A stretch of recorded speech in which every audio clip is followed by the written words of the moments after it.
Approach, please.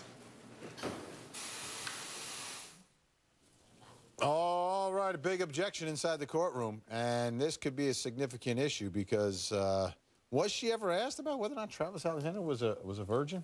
Let me bring in Dwane Cates, who's outside the courthouse there in Phoenix. And Dwane, I want to talk to you about the big picture, the obvious contrast of what we are experiencing in the courtroom from cross-examination now back to redirect. It's like we have put the brakes on everything and things have slowed down considerably. Should the defense be concerned about that? That, you know, things are slowing down for a witness who's been on for, a month now? I think that they've they've dealt with it pretty well. Now, I talked to a lot of the court watchers that came out after noon, and actually my sister was one of them. And they said that it was really boring in the courtroom today when they went back to, but the problem is after you have Juan Martinez in there, being Mr. Energy, and then you go to the other attorney. I mean, there's going to be some letdown, but and the jury's got to be getting tired of Jodi Arias on the stand. All right, so that brings you to our next question in terms of how you do this redirect, because we saw how he did the direct Kirk Nermy. He's very slow, very deliberate. I understood kind of what he was trying to do, what he was trying to accomplish. But at this point, do you go into your redirect and you've just got a list of things? Okay, I've got to do A, B, C, and D. Do you just get to it?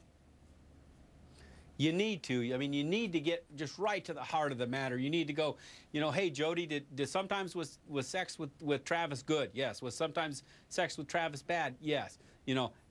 Just go back and just get right to the heart of the question, ask the question, move on, and get her off the stand. All right, right now there's a sidebar inside the courtroom, folks. Juan Martinez objecting to a line of questioning involving Travis Alexander and whether or not he claimed to be a virgin when he met Jodi Arias. Dwane, let me ask you this. Is this an important issue? And they're arguing because maybe it was or wasn't talked about on cross-examination. But is this an important issue, the sexuality of Travis Alexander outside of his relationship with Jodi Arias? It could be important because, she's claiming that a lot of the sex was initiated by him and that he was assertive and that he, forced her to do things. And, if somebody that was very sexually inexperienced probably wouldn't do something like that. So whether or not he claimed to be a virgin or not at the beginning of the relationship could be an important fact. All right, folks, you're taking a look inside the courtroom. There's a sidebar taking place right now. And the way we're handling the trial today, and just so you're rest assured, you're not going to miss any testimony. When we go to a commercial break, we are pressing pause. Then when we come back from the commercial break, we are pressing play so you can see and hear everything that happens in the Jodi Arias death penalty murder trial.